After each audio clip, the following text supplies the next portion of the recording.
Hi friends, pizza ഇഷ്ടമില്ലാത്തവർ ആരും ഉണ്ടാവുകയില്ല. അപ്പൊ നമുക്ക് ഇന്ന് ഒരു പിസ്സ തന്നെ ഉണ്ടാക്കി നോക്കിയാലോ? അപ്പൊ നമുക്ക് കണ്ടു നോക്കിയാലോ? ഈ വീഡിയോ ഇഷ്ടമായാൽ ലൈക്ക് ചെയ്യാനും കൂടെ സബ്സ്ക്രൈബ് ചെയ്ത് ആ ബെല്ലൈക്കണിലെ ഓൾ ഒന്ന് പ്രസ് ചെയ്യാനും മറക്കരുത്. അപ്പൊ നമുക്ക് വേഗം തന്നെ ഒന്ന് കണ്ടു നോക്കാം. നമ്മുടെ പിസ്സ തയ്യാറാക്കാൻ വേണ്ടി ഞാനിവിടെ കുറച്ച് ചിക്കൻ കായം തേച്ച് വെച്ചിട്ടുണ്ട്. കാശ്മീരി മുളകും മഞ്ഞൾപ്പൊടി, മല്ലിപ്പൊടി, ഗരം മസാലയും ഉപ്പും ചേർത്താണ് ഇത് കായം തേച്ച് വെച്ചിരിക്കുന്നത്. ഇത് ഇനി ഒരു ഭാഗത്തേക്ക് മാറ്റി വെക്കാം. അതിനുശേഷം ഒരു പാത്രത്തിലേക്ക് ഒരു കപ്പ് മൈദ എടുക്കാം. നമ്മൾ മൈദ എടുത്ത കപ്പിൽ 3/4 കപ്പോളം തൈരും കൂടി ചേർത്ത് കൊടുക്കാം. ഒരു നുള്ള് ബേക്കിംഗ് സോഡയും ഒരു സ്പൂൺ പഞ്ചസാരയും 1/2 കപ്പ് വെള്ളവും ചേർത്ത് ഒരു നുള്ളു ഉപ്പും ഇട്ട് ഒക്കെ മിക്സ് ചെയ്യാം. ഇതിപ്പോ നന്നായി മിക്സായി കിട്ടിയിട്ടുണ്ട്. ഇനി നമുക്ക് ഒരു ചട്ടി വെക്കാം. ഈ മാവ് റെസ്റ്റ് ചെയ്യാനൊന്നും വെക്കണ്ട.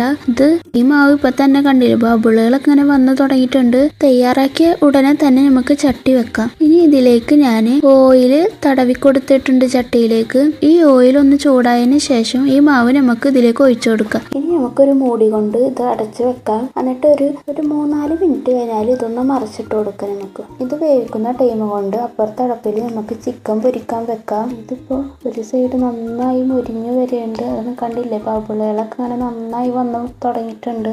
ഇപ്പൊ ഒരു സൈഡ് നന്നായി മുരിഞ്ഞു വന്നിട്ടുണ്ട്.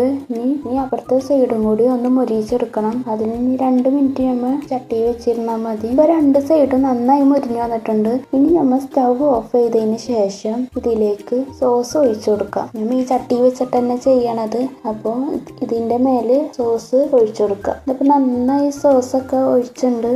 ഇനി നമ്മൾ പൊരിച്ച് വെച്ച ചിക്കന് ചെറിയ പീസാക്കി വെച്ചിട്ടുണ്ട്. ഇനി അത് ഇതിലേക്ക് ഇട്ട് കൊടുക്കുക. അതിനുശേഷം ക്യാപ്സിക്കം വെച്ച് കൊടുക്കാം. ക്യാപ്സിക്കം നിങ്ങളെ കയ്യിൽ ഏത് കളറാണ് ഉള്ളെങ്കിൽ അത് എടുക്കാം. എൻ്റെ കയ്യിൽ ഇപ്പോൾ ഗ്രീന് മാത്രമേ ഉള്ളൂ. നിങ്ങൾക്ക് വേണമെങ്കിൽ റെഡോ യെല്ലോ ഒക്കെ വെച്ച് കൊടുക്കാം.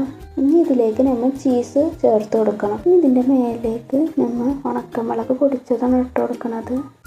ഇനി ഇതൊന്നൊരു മീഡിയം ഫ്ലെയിമിലിട്ട് ഒരു 3-4 മിനിറ്റ് നമുക്ക് വേവിച്ചെടുക്കാം. ഈ ചീസൊക്കെ ഒന്ന് മെൽറ്റായി വരണം. ഇപ്പോൾ 3-4 മിനിറ്റ് ആയിട്ടുണ്ട്. ചീസൊക്കെ മെൽറ്റായി വന്നിട്ടുണ്ട്.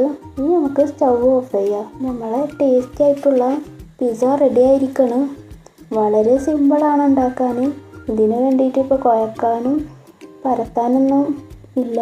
വളരെ സിമ്പിളായി വീട്ടിൽ തന്നെ തയ്യാറാക്കാൻ പറ്റുന്ന പിസ്സയാണ്. എല്ലാവരും ഒന്ന് ട്രൈ ചെയ്ത് നോക്കണം. അപ്പോൾ ഇനി അടുത്തൊരു വീഡിയോയുമായി വരുന്നത് വരെക്കും ബൈ.